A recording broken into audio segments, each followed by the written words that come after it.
roh yang hadir? Jawabannya mustahil.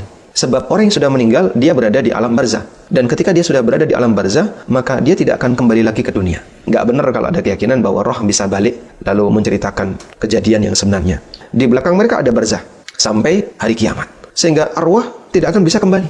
Karena barzah ini menjadi pembatas. Karena itu nggak ada ceritanya arwah bisa balik kemudian merasuki ke jasad orang yang masih hidup, kemudian dia bicara tentang siapa pembunuhnya.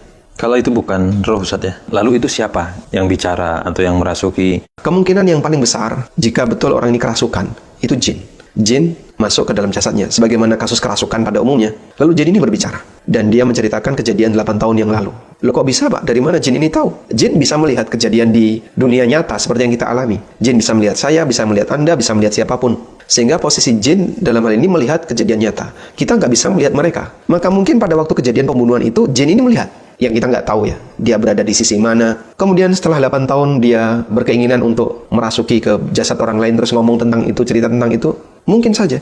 Gimana sikap kita menyikapi ataupun di dalam menghadapi hal-hal yang seperti ini? Karena kalau bicara informasi yang disampaikan, mungkin dari 1 sampai 20 gitu, itu kan nggak semuanya bohong saja, nggak semuanya mungkin palsu. Ada juga yang benar. Nah ini sikap kita, gitu ya. Kita sebagai seorang muslim, bagaimana sikap kita yang tepat terhadap hal-hal yang semacam ini? Apakah kita terima mutlak, atau kita tolak mutlak, atau kemudian setengah percaya, setengah enggak? Abu Hurairah pernah diperintahkan untuk menjaga makanan zakat. Kemudian ada pencuri yang dia ngambil selama 3 malam. Malam yang pertama ketangkap, kemudian dia memelas, kasihanilah aku, dan seterusnya. Akhirnya dilepas oleh Abu Hurairah. Dilaporkan kepada Nabi SAW, dan Nabi SAW mengatakan, dia akan kembali. Malam yang kedua, betul, dia kembali. Ditangkap lagi oleh Abu Hurairah. Dan dia dilepas ya, karena dia memelas. Kemudian diceritakan kepada Nabi SAW, dan beliau mengatakan, dia akan kembali. Betul, malam yang ketiga. Nah, malam yang ketiga ini Abu Hurairah nggak bakalan ngasih ampun. Akan aku bawa kau ke hadapan Nabi SAW. Ketakutan makhluk itu.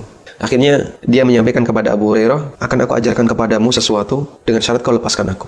Lalu diajarkan ayat kursi untuk dibaca sebelum tidur. Maka kau akan selalu dijaga oleh Allah Ta'ala sampai subuh.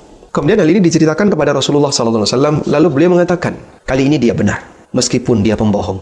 Sehingga karakter jin yang disebutkan dalam hadis ini berkaitan dengan masalah yang nggak jelas kayak gini disebut oleh Nabi SAW sebagai karakter pembohong. Maka jika dia adalah karakternya pembohong dan kita tidak bisa melakukan validasi, untuk bisa mempercayai itu berat. Ya meskipun nanti kalau dilakukan tindakan kelanjutannya bisa. Triggernya dari ucapan jin ini. Selanjutnya kita akan lakukan investigasi lebih detail. Mungkin. Tapi jangan dipercayai 100%. Wallahu a'lam. Intinya bisa bercampur antara benar dan salah. Maka seharusnya kita pasang kewaspadaan. Dijadikan trigger mungkin. Lalu dilakukan investigasi. Untuk validasi apakah betul itu pernah terjadi atau tidak. Dan selanjutnya jangan berurusan dengan mereka.